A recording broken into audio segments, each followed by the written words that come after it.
ეზოტერული დაკვირვებები კარმიულ კანონზომიერებებზე. ტომი პირველი, მეორე, მესამე, მეოთხე ლექციები. პირველი არ არის, არ ეძებოთ. დღეს ვკითხულობთ მეოთხეს. დღეს უწინარესად მინდა უფრო სრულად გარე შემოვწერო კარმის განვითარების კონცეფცია. შემდეგ კი თანდათან უფრო ღრმად ჩავეძიებით იმ საგნებს, რომლებიც რამდენადმე თვალსაჩინოს გახდის კარმის განხორციელების განსაკუთრებულ სპეციფიკურ შემთხვევებს. თუ კი გსურს განვიცხადოთ კარმის მოქმედება და მისი თანმიმდევრული დინება, უნდა წარმოვიდგინოთ, როგორ წარმოქმნის ადამიანი მთელ თავის ორგანიზაციას სულიერი სამყაროდან ფიზიკურ სამყაროში დაშვებისას. თანამედროვე მეტყველებაში არ არსებობს სიტყვა წყობა, რომელსაც ძალუძს განითავსოს ის პროცესები, რომელთა შესახებაც დღევანდელმა ცივილიზაციამ არ აიცის რა. ამიტომ გამონათქვამები, რომლებსაც ჩვენ ვიყენებთ, რათა გადმოვცეთ ის, რაც სრულად უცნობია ჩვენი თანამედროვე ცივილიზაციისთვის, უზუსტობის საფრთხეს გვექმნის. როდესაც სულიერი სამყაროდან ფიზიკურ სამყაროში ვეშვებით და ასე ვთქვათ, მიწიერი ცხოვრებისკენ ვიღებთ გეზს, ჩვენ უპირველეს ყოვლისა თაობათა წყების გამჭოლ დინებადი მემკვიდრეობითი ნაკადის მეშვეობით ჩვენს ფიზიკურ სხეულს ვამზადებთ. თაობათა წყების გამჭოლ დინებადი მემკვიდრეობითი ნაკადი. ძალიან ზუსტი ფრაზაა. მოგვიანებით თქვენც დაინახავთ, თუ როგორ უკავშირდება ეს ფიზიკური სხეული იმას, რასაც ადამიანი გარდაცვალებიდან ხელახალ დაბადებამდე განიცდის. ჯერჯერობით კი დავკმაყოფილდეთ იმ მოსაზრებით, რომ ჩვენ ადამიანებს ფიზიკური სხეული საკუთრივ მიწიერი სამყაროდან გვეძლება, ხოლო დანარჩენ სხეულებს, ეთერულ, ასტრალურ სხეულს და მეს, ზესფეროები, სულიერი სამყარო გვაძლევს.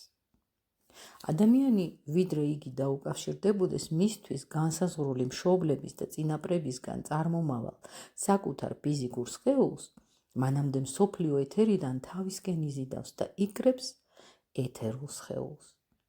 შვინვიერ სულიერი ადამიანი, ანუ მე, ასტრალური და ეთერული სხეულებისაგან შემდგარი ადამიანი ფიზიკურ ადამიანურ ემბრიონს უკავშირდება მხოლოდ იმის მეშვეობით, რომ დედის ორგანიზმის ეთერული სხეული თანდათან სცილდება ადამიანის ფიზიკურ ჩანასახს. მაშისადამე ადამიანი უერთდება ფიზიკურ ადამიანურ ჩანასახს მას შემდეგ, რაც იგი საყოველთაო მსოფლიო ეთერიდან მოიზიდავს და ამოაწვდენს თავის ეთერულ სხეულს. მოგვიანებით ამას ყველაფერს გამოწვლილით აღწერთ, ახლა კი მოდით ვთქვათ, თუ საიდან მომდინარეობს ადამიანის არსების ის ცალკეული წევრები, რომლებიც ადამიანშია მთელი ცხოვრების მანძილზე, დაბადებიდან გარდაცვალებამდე. როგორც მოგახსენეთ, ფიზიკური ორგანიზმი წარმომავლობას მემკვიდრეობითი ნაკადიდან იღებს. ეთერული ორგანიზმი ადამიანის მიერ მსოფლიო ეთერიდან მოიზიდება. ასტრალური ორგანიზმი, რომელიც ადამიანის მთელი მიწიერი ცხოვრების მანძილზე შეიძლება ითქვას ცნობიერების მიღმა ანუ ქვეცნობიერებაში რჩება, მოიცავს შედეგებს მთელი იმ განცდებისა, რომლებშიც ადამიანი ცხოვრობს გარდაცვალებიდან ხელახალ დაბადებამდე. მაგრამ ადამიანი თავისი წინა მიწიერი ცხოვრებიდან გამომდინარე, გარდაცვალებასა და ხელახალ დაბადებას შორის სხვადასხვა მეტად მრავალფეროვან ურთიერთობებს ამყარებს სხვა ადამიანურ სამშინველებთან, რომლებიც მისებრ გარდაცვალების შემდგომ ცხოვრებას გადიან და ასევე უფრო მაღალსფეროთა სულიერ არსებებთან, იმ არსებებთან, რომლებიც დედამიწაზე ფიზიკურ სხეულში კი არ ეშვებიან, არამედ სულიერ სამყაროში საზღვრავენ თავის ყოფიერებას. ყველაფერი, რაც კი ადამიანს თან მოაქვს წინა მიწიერი ცხოვრებებიდან, იმის შესაბამისად თუ ვინ იყო იგი და რა მოიმოქმედა მან, ეს ყველაფერი აწყდება იმ არსებათა სიმპათიებსა და ანტიპათიებს, რომლებსაც იგი ხვდება გარდაცვალების შემდგომი ცხოვრების მანძილზე. კარმისთვის მეტად მნიშვნელოვანია არა მარტო ის სიმპათია ანტიპათიები, რომლითაც ადამიანმა თავისი მიწიერი ცხოვრების შედეგად თავისადმი განაწყო მაღალი სულიერი არსებები. აქ არანაკლებ მნიშვნელოვანია ისიც, რომ ამ დროს ადამიანი ურთიერთობს იმ ადამიანურ სამშვენველებთან, რომლებთანაც იგი დედამიწაზე იყო დაკავშირებული. და ეს ურთიერთობა ერთგვარი ანასახი, ერთგვარი ანარეკლია მათი წარსული მიწიერი ურთიერთმიმართებისა. წარმოიდგინეთ, რომ მავანი თავის მიწიერ ცხოვრებაში კეთილგანწყობილი იყო რომელიღაც კონკრეტული სამშვენველისადმი, რომელსაც იგი შემდეგ კვლავ ხვდება თავისი გარდაცვალების შემდგომ ცხოვრებაში. მიწიერ ცხოვრებაში მთელი მისი არსება ახსავსე იყო ყოველივე იმით, რაც საერთოდ თან ახლავს ადამიანთა შორის კეთილგანწყობას. შემდეგ გარდაცვალებასა და ხელახალ დაბადებას შორის ცხოვრებაში მისი ეს კეთილი განწყობა, როგორც ერთგვარი უკუფენილობა, ეგებება მას ამ სამშვენელთან შეხვედრისას. ადამიანი თავის გარდაცვალების შემდგომ ცხოვრებას გაივლის იმ სამშვენველებთან ერთად, რომლებთანაც ადრე იგი დედამიწაზე ცხოვრობდა და ყოველივე, რასაც იგი მათში ხედავს, მხოლოდ და მხოლოდ მისივე საკუთარი ანარეკლია. ანუ იგი საკუთარ ანარეკლს ხედავს მათში. თუ კი ადამიანმა დედამიწაზე სიკეთე გაუკეთა მეორე ადამიანს, ეს სიკეთე მას უკანვე ეგებება ამ ადამიანის სამშვენველიდან. თუ კი ადამიანმა ბოროტება ჩაიდინა, ესეც როგორც ანარეკლი მასვე დაუბრუნდება. და აი, გარდაცვალებიდან ხელახალ დაბადებამდე აქვთ ასეთი გრძნობა. წარსულში შენ ამ სამშვენველს დაეხმარე.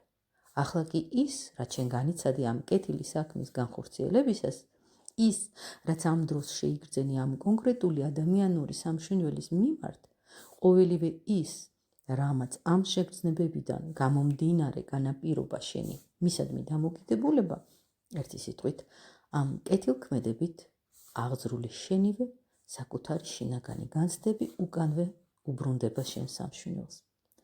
ამ განცდებს შენ და მიუკუაფენს ეს სამშვენველი. და ასევე, როდესაც ადამიანი ხვდება სამშვენელს, რომელსაც მან მიწიერი ცხოვრების პერიოდში რაღაც ავნო, ის, რაც მასში ამ ქმედების მომენტში სულგმულებდა, კვლავ მასზე აირეკლება გარდაცვალებასა და ხელახალ დაბადებას შორის ცხოვრებაში. ამრიგად, ჩვენს წინაშეა ჩვენი წარსული მიწიერი ცხოვრებები, განსაკუთრებით უკანასკნელი, ერთგვარად უკუფენილი უმძლავრეს და უვრცელეს სარკისებურ აპარატში, რომელიც შედგენილია იმ სამშვენველებისგან, რომლებთანაც ერთად ჩვენს ბოლო მიწიერ ცხოვრებაში ვცხოვრობდით. წარსული ქმედებების განცდა ქმნის ისეთ შთაბეჭდილებას, რომ ეს ყველაფერი რაღაც ერთიანიდან მომდინარეობს. გარდაცვალების შემდგომი ცხოვრების პერიოდში ადამიანი კარგავს, ანუ უკეთ რომ ვთქვათ, დიდი ხნით ივიწყებს თავისი მეობის იმ განცდას, რომელიც დედამიწაზე ადამიანურ სხეულში ყოფნისას ჰქონდა. ამ განცდას იგი იღებს მთელი იმ ანარეკლიდან, რომელზეც ეს ვისაუბრეთ. ადამიანი თავისი ქმედებების ანასახით ცხოვრობს იმ სამშვენველებში, რომლებთანაც დედამიწაზე ცხოვრებისას იყო დაკავშირებული. მიწიერ ცხოვრებაში ადამიანის მე გარკვეული თვალსაზრისით ერთ წერტილს წარმოადგენდა. აქ გარდაცვალებასა და ხელახალ დაბადებას შორის იგი მის წინაშე მრავალფეროვან უკუფენილობებში წარმოჩინდება. იგი ირეკლება იმ გარემოცვიდან, რომელშიც ამ დროს იმყოფება ადამიანი. ამრიგად, გარდაცვალებასა და ხელახალ დაბადებას შორის არსებულ სამყაროში ხორციელდება შინაგანი ერთობლივი ყოფიერება ადამიანისა სხვა სამშვენველებთან. შინაგანი ერთობლივი ყოფიერება ადამიანისა სხვა სამშვენველებთან, მაგრამ ეს ხდება იმ შესაძლებლობების ფარგლებში, რომელთაც მათი ადრინდელი კავშირები განაპირობებს. სულიერ სამყაროში ეს ყველაფერი რეალობაა. როდესაც ვართ ოთახში, სადაც ბევრი სარკეებია, ყოველ მათგანში ჩვენს ანარეკლს ვხედავთ და ვიცით, რომ ეს ანარეკლები არ არის რეალობა. ოთახიდან გასვლისთანავე ეს ანარეკლები ქრება აღარ არსებობს. მაგრამ ადამიანის სამშვენველში არეკლილი განაგრძობს თავის არსებობას. და აი გადის დრო და ადამიანი თავისი გარდაცვალების შემდგომი ცხოვრების ბოლო მესამედში ამ ანარეკვლებიდან თავისი ასტრალური სხეულის შენებას იწყებს. იგი იზიდავს, თავს უყრის მათ და ასტრალურ სხეულად ჩამოქმნის. ასე რომ სულიერი სამყაროდან ფიზიკურში დაშვებისას ჩვენი ასტრალური სხეულით სრულად ჩამოგვაქვს ის, რაც გარდაცვალებასა და ხელახალ დაბადებას შორის არსებულ პერიოდში აღვიქვით სხვა სამშვენივროთაგან უგუფენელი ანარეკვლებიდან, რომლებიც საკუთრივ ჩვენსავე წინა ცხოვრებისეულ მიწიერ ქმედებებს ასახავს. სწორედ ეს გვაძლევს იმ იმპულსებს, რომელთა ძალით ერთი სამშვენველისგან მივილტვით მეორეს გავურბივართ. ეს ის სამშვენველებია, რომლებთანაც მეტნაკლები სიზუსტით კვლავ ერთდროულად ვიბადებით ახალ ფიზიკურ სხეულში. ასე იქმნება გარდაცვალებასა და ხელახალ დაბადებას შორის მომავალ მიწიერ ცხოვრებაში კარმის განხორციელების იმპულსი. ჩვენ შეგვიძლია თვალი გავადევნოთ იმას, თუ როგორ გადადის, როგორ მოქმედებს ერთი ცხოვრების იმპულსი მეორე ცხოვრებაში. მაგალითისთვის ავიღოთ სიყვარულის იმპულსი. სხვათა მიმართ ჩვენს ქმედებებს ჩვენ შეგვიძლია საფუძვლად დავუდოთ ის გრძნობა, რასაც სიყვარული ჰქვია. არსებობს სხვაობა, საკუთრივ მოვალეობა გვიბიძგებს ამა თუ იმ საქციელისკენ, ზრდილობა, საზოგადოებრივი წესრიგი და სხვა, თუ სიყვარულია ჩვენი ქმედების მამოძრავებელი ძალა. დიდი თუ პატარა სიყვარული. წარმოიდგინეთ, რომ ადამიანმა თავის მიწიერ ცხოვრებაში შეძლო განეხორციელებინა სიყვარულით მოტანილი, სიყვარულით გამთბარი ქმედებები. ეს როგორც ძალა მის სამშვენივროში რჩება და რაც ადამიანს თან მიაქვს გარდაცვალების შემდგომ ცხოვრებაში, როგორც ნაყოფი ამ თავისი ქმედებისა, რომელსაც ამჯერად უკვე მისდამი უკუაფენენ სხვათა სამშვენველები, სწორედ ეს უბრუნდება მას როგორც ერთგვარი ანარეკლი.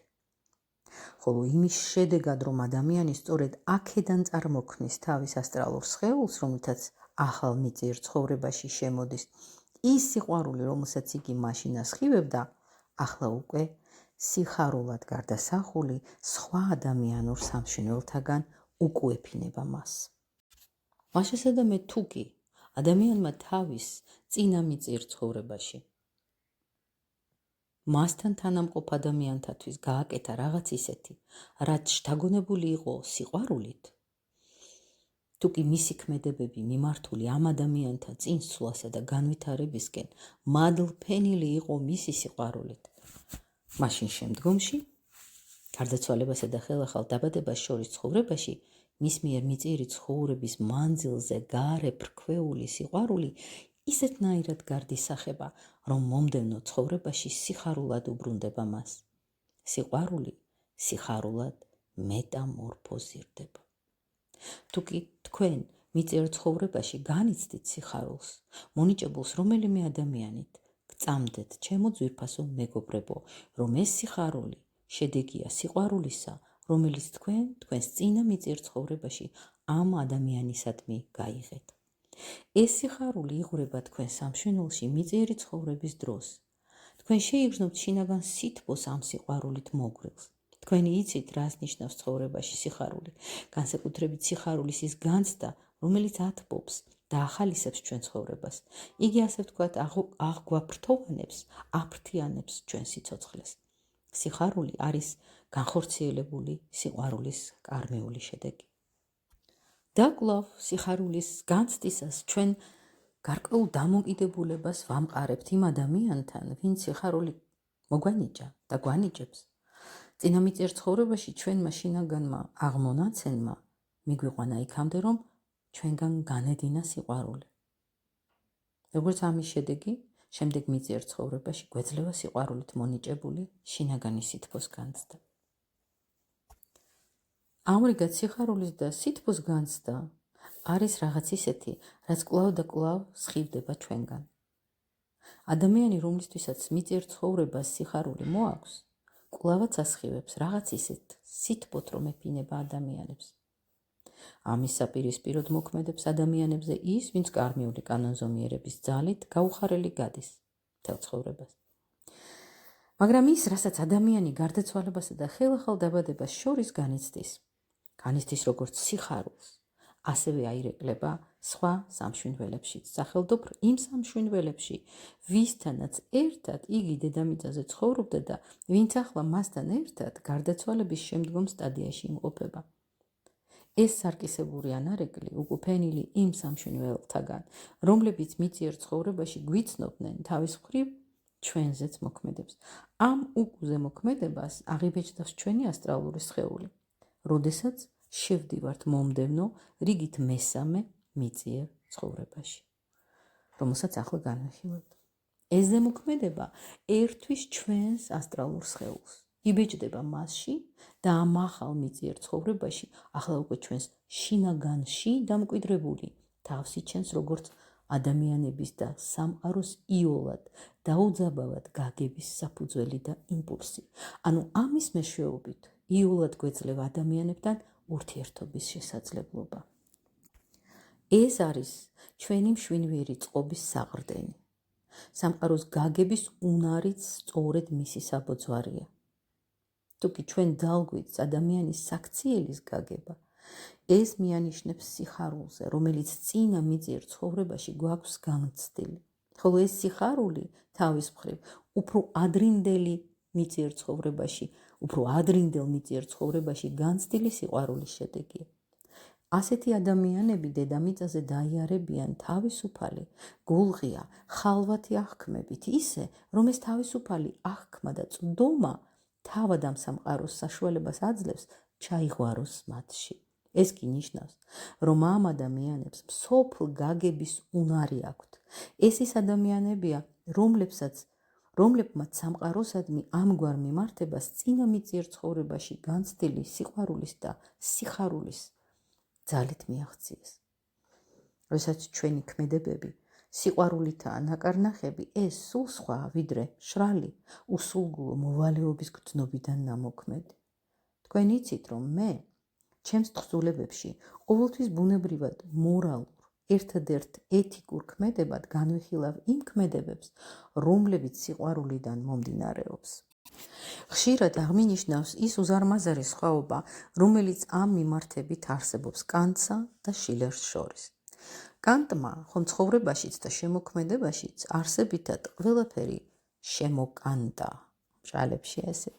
კანტის წყალობით შემეცნებაშიც და ადამიანის საქციელშიც ყველაფერი შემოიკანტა და კუთხოვანი გახდა. მოვალეობა ამაღლებული დიადი სიტყვა, რომლისთვისაც უცხოა მიკერძოება, პირფერობა. ეს ციტატაა კანტის. ესე იგი, მოვალეობა ამაღლებული დიადის სიტყვა, რომლისთვისაც უცხოა მიკერძოება და პირფერობა. აი ეს ადგილი ციტირებული ჩემს თავისუფლების ფილოსოფიაში მავანთა და მავანთა მესჩანური გულისწყრომის მიზეზი გახდა, რადგან მე მას დავუპირისპირე ჩემი პირადი მოსაზრება. და მიდის ისევ ციტატა.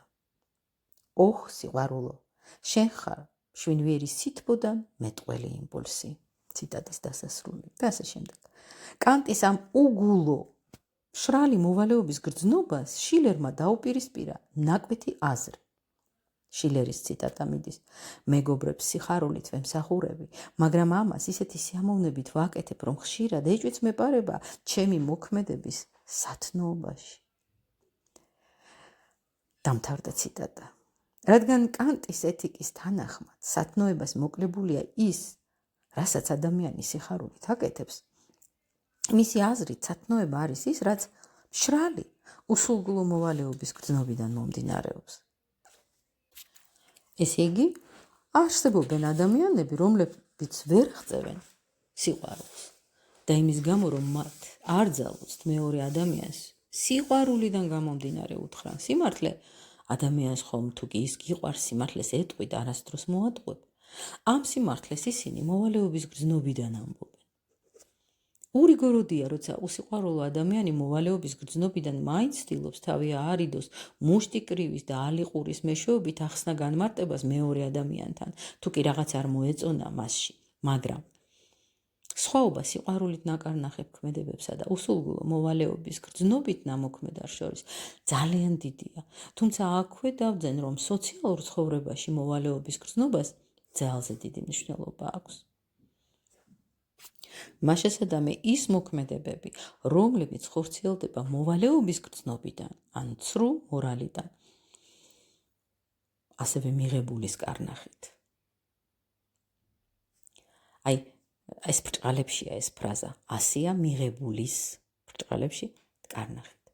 ასეთი ქმედებები შემდეგ ცხოვრებაში ვერ მოგვიტანს სიხარულს და მოხდება ისე, რომ იმ გზების გავლით, ზემოთ რომ იქნა აღწერილი, სახელდობრივ ანარეკლების განცდის შედეგად, რომლებსაც სამშინველი გაივლის გარდაცვალებიდან ხელახალ დაბადებამდე, ახალ მიწიერ ცხოვრებაში ადამიანი გამოიწვევს იმას, რასაც გულგრილობა ქვია.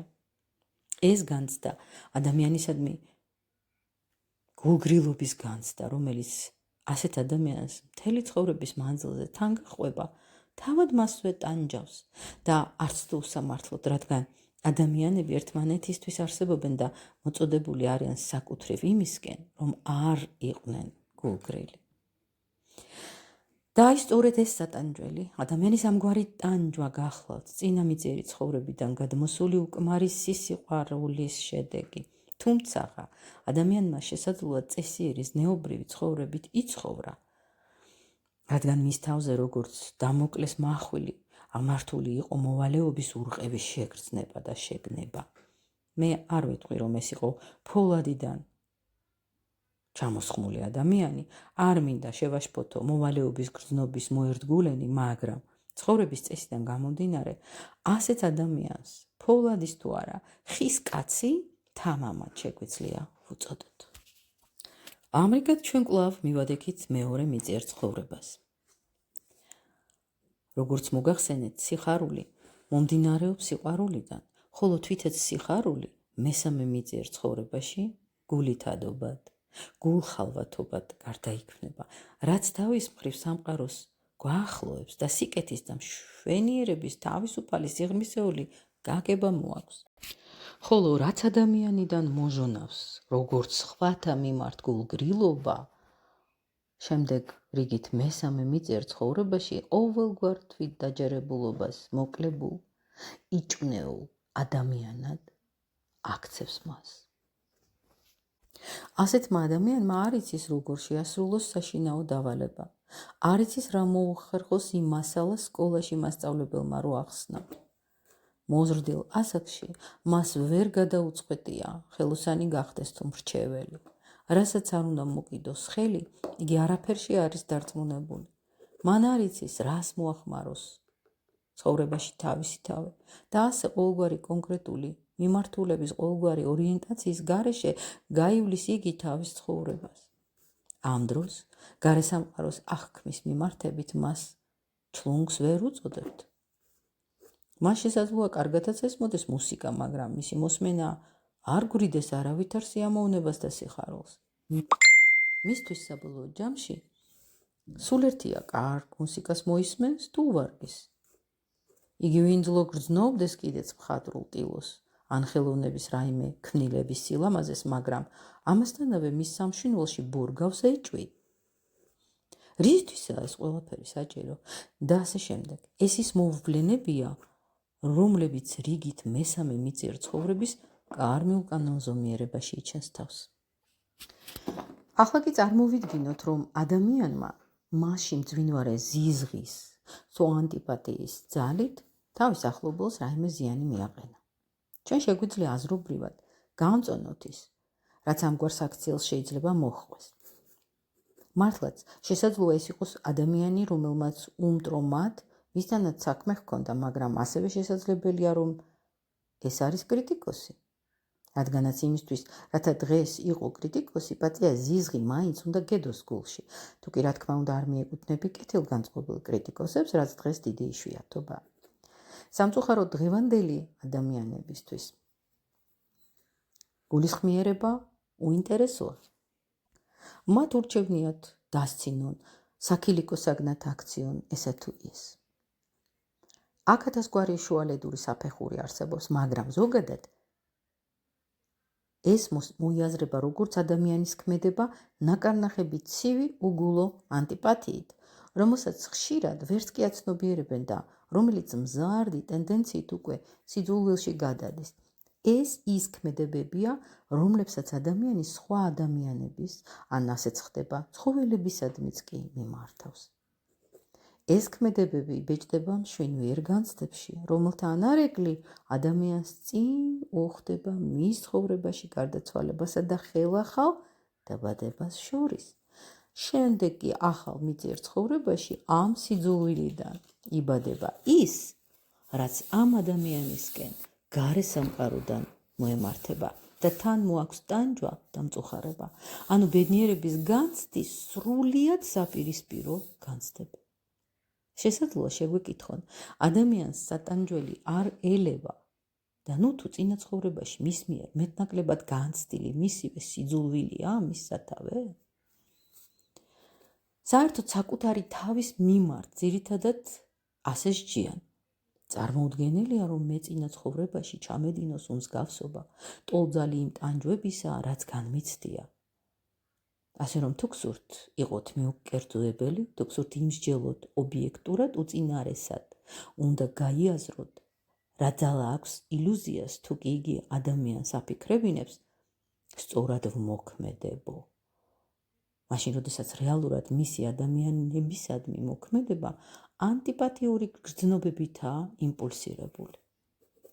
ადამიანებს დედამიწაზე თან დააქვთ გაცილებით მეტი სიძულვილი და ანტიპათია, ვიდრე თავად გონიათ. წესისამებრ, ადამიანი ვერ ამჩნევს სიძულვილს, რომელსაც იგი განიცდის, რადგან ეს სიძულვილი აამებს მის სამშვენველს. კმაყოფილების გრძნობას ნიღბავს მას. კმაყოფილების გრძნობა ნიღბავს მას. მაგრამ როდესაც სიძულვილი უკანვე უბრუნდება, როგორც გარე სამყაროს მიერ მისთვის მოვლენილი ტანჯვა, ამას იგი, რა თქმა უნდა, შეუმჩნევლს არტოვებს.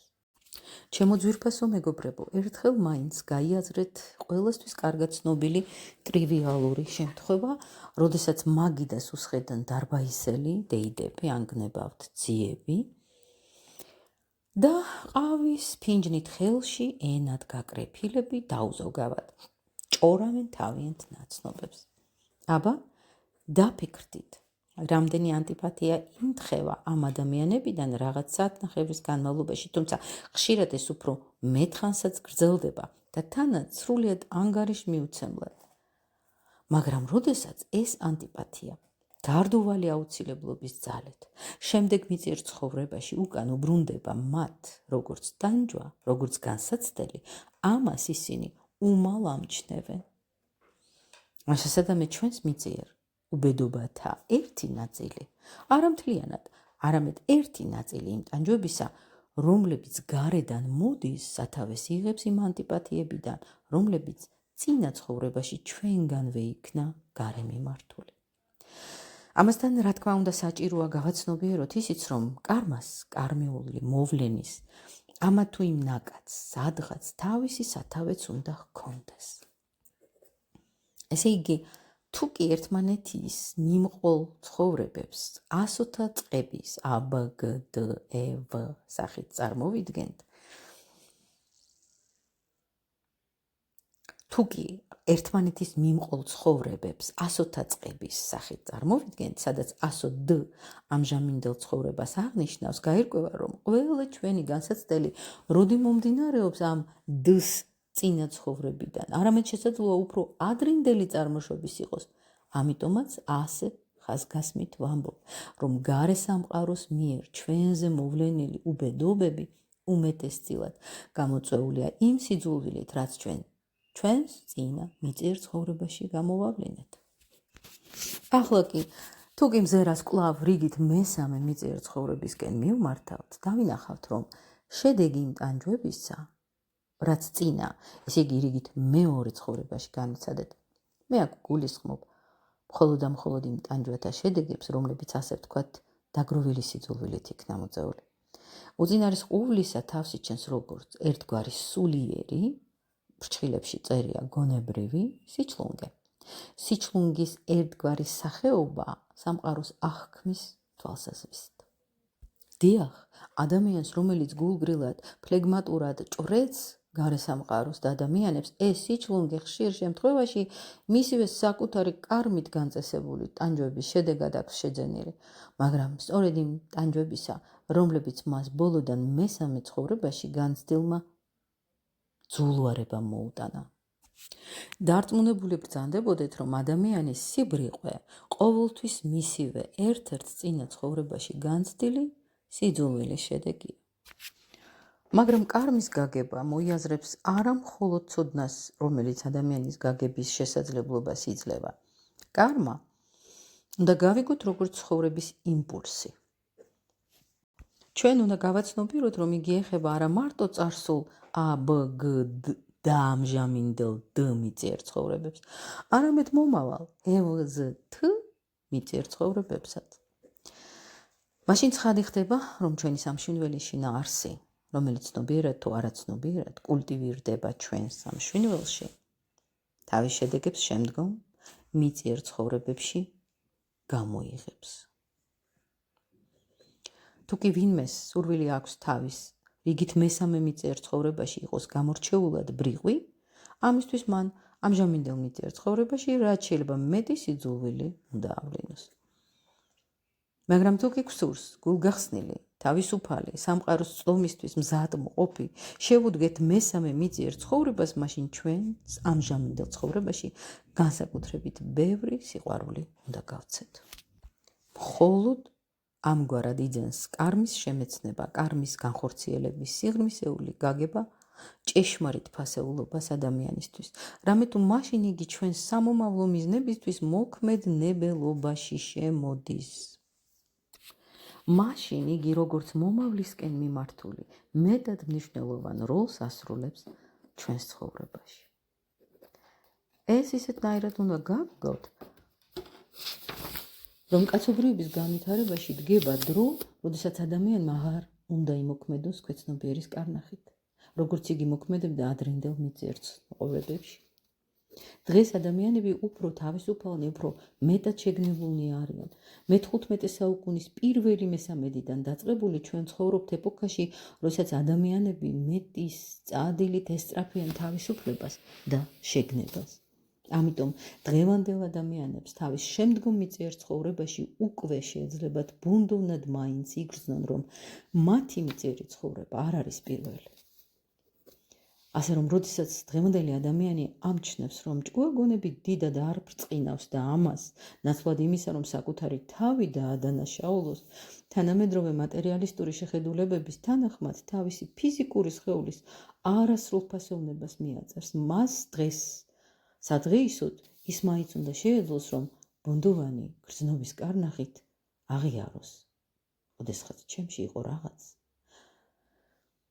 რაც სიძულვილის და ანტიპათიის გრძნობებთანაა დაკავშირებული.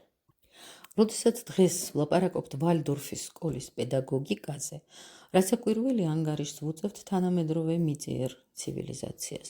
ჩვენ ჯერ არ შეგვიძლია სრული საჯაროობით ჩვენთვის სასურველი გზით წარმართოთ ბავშვის აღზრდის პროცესი, ანუ არ შეგვიძლია ბავშვები აღზარდოთ განმეორებითი მიწიერი ცხოვრებების შეგნებით, რადგან ხშირად ადამიანებს განმეორებითი მიწიერი ცხოვრების ნამდვილობის ის მინდიერი შეგნებაც არ გააჩნიათ ზემოთ რომ ვახსენე. მაგრამ პირველი აღმონაცენები, პირველი შედეგები ამ მიმართებით სწორედ ვალდორფის სკოლის უდიდესი დამსახურებაა და თუ კი ადამიანები აღიქვამენ ამას უახლეს ასწლეულებში, იგი ისეთნაირად განვითარდება, რომ ეთიკურ და მორალურ აზრდაში დაინერგება ასეთი გაგება. ბავშვი ნაკლებ განვითარებულია თავისი წარსული ცხოვრებების გამო, რომლებშიც ჭარბობდა სიძულვილი. ახლა სულის მეცნიერების მეშვეობით უნდა მოინახოს ის ან ისინი, ვინც მას ოდესღაც სძულდა. შესაძლოა მათ ამ ბავშვის უახლოეს გარემოცვაშიც მივაგნოთ. ესე იგი, უნდა მოინახოს ის ადამიანები, ვისკენაც მიმართული იყო მისი მძულვარება, ამ მძულვარებით ნაკარნახების აქციელი. აღზრდის ამგვარი მეთოდი სულ უფრო და უფრო ფართოდ დაინერგება ადამიანების ცხოვრებაში. მაშინ მიხვდებიან, რომ ბავშვის სიჩლუნგე არის მეტამორფოზა იმისა, რაც გარდაცვალებასა და ხელახალ დაბადებას შორის ცხოვრებაში კიდევ უფრო ადრინდელი ცხოვრების უკუფენილი ანარეკლიდან იქნა განცდილი. აი მაშინ კი ეგების შეძლონ და დაეხმარონ ბავშვს იმით, რომ ბავშვობიდანვე განავითარონ მასში სიყვარული იმ ადამიანებისადმი, რომლებიც მას განსაკუთრებით სძულდა წინა მიწიერ ცხოვრებაში. მაშინ გამოჩნდება, რომ ამ ბავშვს კონკრეტულად მიმართული სიყვარულის წყალობით გონება გაიხსნება და საერთოდ განათდება მთელი მისი შვინვიერი წყობა. აღმზრდელობით საქმიანობაში რეალური დახმარება მოაქვს არა ზოგად თეორიას კარმის შესახებ, არამედ ადამიანის ცხოვრების დინების კონკრეტულ წვდომას. რაც საშუალებას გვაძლევს ამოვიცნოთ კარმიულ კანონზომიერებათა არსი. უკვე შეიმჩნევა კიდეც, რომ ბავშვები სწორედ ბედით არიან თავმოყრილი ერთ კლასში. ეს მეტად საგულისხმო ფაქტია. და თუ კი აღმზრდელები თავს დააღწევენ იმ მართლაც და შემზარავ გულგრილობას, რაც დღეს ამ მიმართულებით სუფევს, ბავშვებს ხომ ხშირად უწოდებენ ერთგვარ ადამიანურ მასალას, სრულიად შემთხვევით ალალბედად თავმოყრილს ერთ კლასში. თუ კი ისინი შეძლებენ გაიგონ, რაოდენ მნიშვნელოვანი კარმიული ძაფებითაა ერთი ადამიანი მეორესთან დაკავშირებული და საიდან იღებს ეს კავშირები სათავეს, მაშინ ბავშვების განვითარებაში შეგვეძლება შევიტანოთ ის, რაც ხელში უწყობს მათი კარმის გამოსწორებას. რამე თუ კარმა გარკვეული მიმართებით არის რაღაც ისეთი, რაც უმტკიცესი, უცილობელი გარდუვალობით ხორციელდება. ამ უმტკიცესი აუცილებლობიდან გამომდინარე ჩვენ შეგვიძლია წარმოვიდგინოთ კარმიულ მიზეზს შედეგობრიობათა ასეთი ჯაჭვი. სიყვარული, სიხარული, გახსნილი გული. ანტიპათია, ანუ სიძულვილი, ტანჯვა, უგუნურება. ასეთია უცილებლად უპირობოდ მოქმედი კარმული კანონზომიერება. ესე იგი, ჯაჭვი, რომელიც სამი სიტყვისგან შედგება, სიყვარული, სიხარული, გახსნილი გული და მეორე ჯაჭვი, ანტიპათია, ანუ სიძულვილი, ტანჯვა, უგუნურება. მაგრამ ეს შეიძლება შევადაროთ იმ უცილობელ გარდუვალობას, რომლითაც მდინარე მიედინება. ადამიანს ხელეწიფება ასე თუ ისე არეგულიროს მდინარის დინება, შეუცვალოს კალაპოტი და ასე შემდეგ. ასევე შეიძლება კარმულ ხთომილებათა რეგულირებაც. ეს ნამდვილად ასეა. მაშასადამე თუ კი ბავშვს სიჩლუნგის ნიშნები დაეტყო, იგი ისეთნაირად უნდა ავზარდოთ, რომ მის გულში რაც შეიძლება მეტი სიყვარული ინერგებოდეს. და თუ კი ამასთან ერთად ისიც გავხსენით სახელდობ, რომელ ბავშვთანაა იგი კარმულად დაკავშირებული და გავაღვივეთ მასში ამ ბავშვისადმი სიყვარული, ამ ბავშვისადმი მივმართეთ მისი კეთილი სიყვარულიდან მომდინარე ქმედებები, ამით ჩვენ შევძლებთ ანტიპათიას, როგორც პოლარული ძალა სიყვარული დავუპირისპიროთ. შედეგად, შემდგომ მიწიერ ცხოვრებაში მისი გონებრივი ნაკლი გამოსწორდება, გაუმჯობესდება მისი გონებრივი შესაძლებლობები. არსებობენ ასე ვთქვათ ინსტინქტურად მოქმედი, ინსტინქტურად გარწმუნებული აღმზრდელები. ისინი ინსტინქტიდან ხშირად იმასაც აღწევენ, რომ ცუდი მიდრეკილებების ბავშვს ნელ-ნელა სიყვარულის უნარი უღვივდება და ბოლოს სწორი აღზრდის წყალობით შესაძლოა დადებით გამგებიან ადამიანად ჩამოყალიბდეს. ეს სწორედ ის შემთხვევაა, როდესაც კარმიულ კანონზომიერებათა ცოდნა საკუთრივ ცხოვრებისადმი კეთილ მსახურებისკენაა მიმართული. ვიდრე კარმის კონკრეტულ გამოვლინებაზე დაკვირვებას განვაგრძობდეთ, მოდით ერთ ასეთ კითხვასაც ვუპასუხოთ.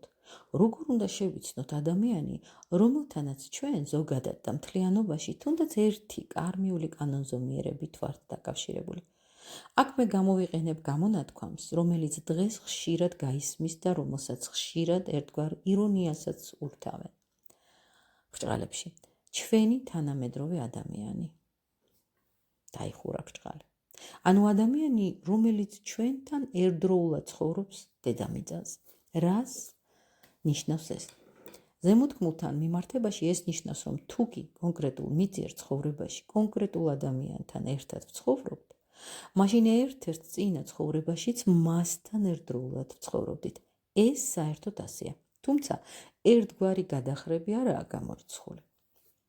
ხოლო ადამიანები, რომლებიც ნახევარი საუკუნით ჩამოგრჩებიან, წინა მიწიერ ცხოვრებაში სხვა დროს და სხვა ხალხთან ერთად ცხოვრობდნენ.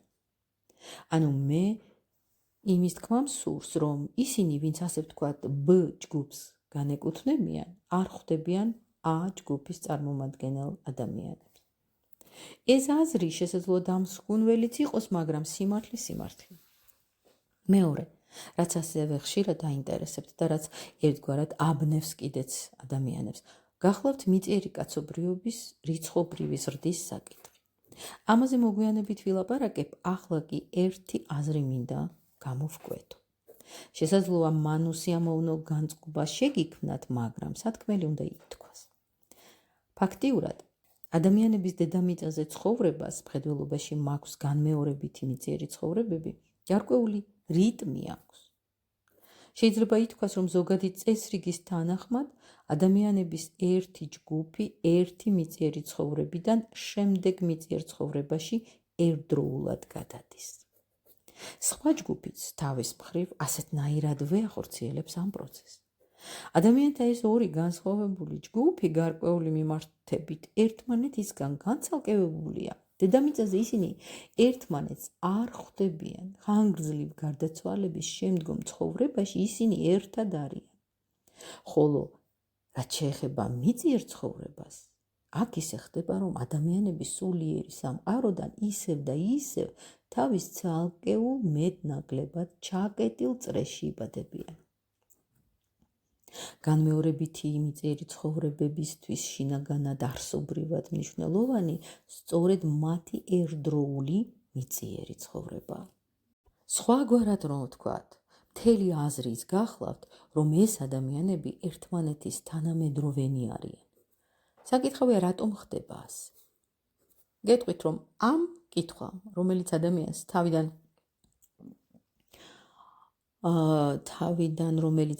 თავიდან უბრალოდ აზრის დონეზე უჩნდება, სულის მეცნიერული კვლევისას მეც განუზომელი ტანჯვები განმაცდებინა ამ კითხვამ. ცხადია, რომ პასუხი უნდა იყოს სულის მეცნიერულად წვდომილი და მოკვლეული, ანუ სულიერად მოპოვებული ჭეშმარიტება, რომელიც არსობრივად განმარტავს საგნის რაობას. და აქ შეიძლება დავსვათ უკვე სავსებით კონკრეტული კითხვა, რატომ არ ვარ მე გოეთეს თანამედროვე? ის, რომ მე არ ვარ გოეთეს თანამედროვე, მეტყველებს იმაზე, რომ მე არც არასდროს მასთან ერთდროულად დედამიწაზე არ მიცხოვრია. ჩვენ ადამიანთა სხვადასხვა ჯგუფს განვეკუთვნებით. მაგრამ რა დგას ამის უკან? აქ ჩვენ უნდა შევატრიალოთ დასმული კითხვა, რისთვისაც ნათლად უნდა გქონდეს გაცნობიერებული, თუ რას ნიშნავს ადამიანთა ერთდროული ცხოვრება დედამიწაზე. კითხვა ასეთია, საკუთრივ რა მნიშვნელობა აქვს მიწიერი ცხოვრებისთვის, ამა თუ იმ ადამიანის თანამედროვე ხარ, თუ მხოლოდ და მხოლოდ ისტორიიდან იცნობ მას. რას ნიშნავს ეს? როგორ გავიგოთ ეს ყველაფერი? როგორ რეაგირებს მშვენიერი ცხოვრების ყველა შინაგანად თანამხლები მოვლენა ისეთ ფაქტზე, როდესაც ადამიანს მიმართავს მისი თანამედროვე, ან მოქმედებს მის მიმართ. რა ხდება ამ დროს ადამიანის სამშვენივროში? უნდა გქონდეთ თავისუფალი, გახსნილი გული, რათა უპასუხოთ ამ კითხვას. შემდეგ კი, როდესაც გაერკვევით საქმის ვითარებაში, ისიც უნდა გაიაზროთ, თუ რა მოხდებოდა, რომ შეხვედროდით ადამიანს, რომელიც არც თქვენი თანამედროვეა და არც არასდროს არც ერთ მიწიერ ცხოვრებაში თქვენთან ერთდროულად არ უცხოვრია. დაუშვათ ამ პიროვნებას, თქვენ უაღრეს პატივს სცემთ და უფრო მეტიც მთელს თქვენს თანამედროვეთაგან არავინ გეგულებათ მისი სწორი. მაგრამ რა იქნებოდა ამ პიროვნებას, რომ შეხვედროდით ისე, როგორც თქვენს თანამედროვეს? რა მოხდებოდა, რომ მე ერთიც ვნახოთ და უეცრად გოეთეს თანამედროვე გამხდარიყავ? თუ კი თქვენ არ ხართ ყოვლისადმი გულგრილი ადამიანი, რამე თუ ასეთ ადამიანს ვერც გააგებინებ, რას ნიშნავს იყო ამა თუ იმ ადამიანის თანამედროვე და შესაბამისად ვერც იგი გაგცემთ სწორ პასუხს დასმულ კითხვაზე. ესე იგი, თუ კი თქვენ არ ხართ ყოვლისადმი გულგრილი ადამიანი, შეგიძლიათ იკითხოთ, რა მოხდებოდა, რომ მე ისეთი როგორიც დღეს ვარ, უეცრად აღმოჩენილიყავი, ვთქვათ, ვაიმარში 1826-1827 წელს და ქალთა მოედანთან შილერის შესახვევში პირისპირ შეხვედროდი ჩემსკენ მომავალ ჩაფსკვნილ საიდუმლო მრჩეველს. ბრჭყალებში. მოხდებოდა ის, რომ ჩემთვის ეს შეხვედრა აუტანელი იქნებოდა. დიახ. თქვენს თანამედროვეებს იტანთ, მაგრამ შეხვედრას იმ ადამიანთან, რომლის თანამედროვე არ ხართ, ვერ აიტანთ, რამე თუ იგი დამღუპველად, საწამლავის მსგავსად იმოქმედებს თქვენზე. ჩვენ შეგვიძლია ავიტანოთ მხოლოდ ჩვენი უშუალო წინამორბედი ან უშუალოდ მომდევნო თაობის ადამიანი. როდესაც ადამიანი სავსებით მოკლებული აღნიშნულ საგანთა სიღრმისეულ აღქმას, მაშინ ეს ყველაფერი მის ქვეცნობიერში რჩება.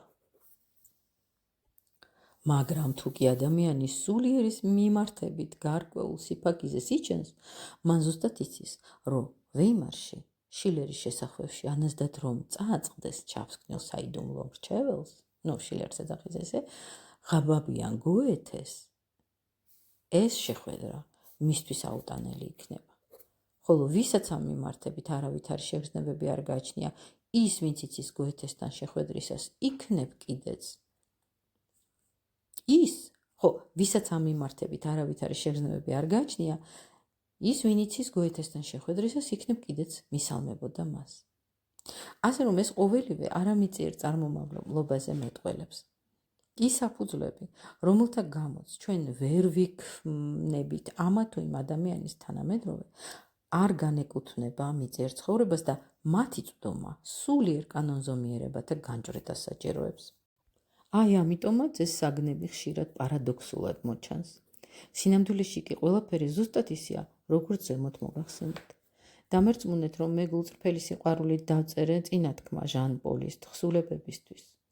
კანტის გამომცემლობამ იგი მსოფლიო ლიტერატურის ბიბლიოთეკის სერიაში გამოსცა. მაგრამ მე რომ ბაირეიჩის სადმე შემთხვევით ჟან პოლს შევხვედროდი, აუცილებლად კუჭის სპაზმები დამემართებოდა და ამას წინ ვერ აღუდგებოდა ჩემი მისდამი უდიდესი მოწიწება. იგივე დაემართება ნებისმიერ ადამიანს, მაგრამ უმეტესთათვის ეს ქვეცნობიერში, ასტრალურ სხეულში ან ეთერულ სხეულში რჩება. ფიზიკურ სხეულამდე ვერ აღწევს. თუ კი მშვინვერი განცდა ადამიანის ფიზიკურ სხეულში იჭრება, ეს თავისთავად ნიშნავს, რომ იგი მისი შეგნების არეალში შემოდის. ჩემო ძვირფას მეგობრებო, უნდა იცოდეთ, რომ თუ კი სულიერი სამყაროს შემეცნება გსურთ, ისეთი რაღაცეების გაგონებაც მოგიწევთ, რაც ბევრს შესაძლოა გროტესკულად, პარადოქსულად ეჩვენოს და ეს სწორედ იმიტომ, რომ სულიერი სამყარო დიდად განსხვავდება ფიზიკურისგან.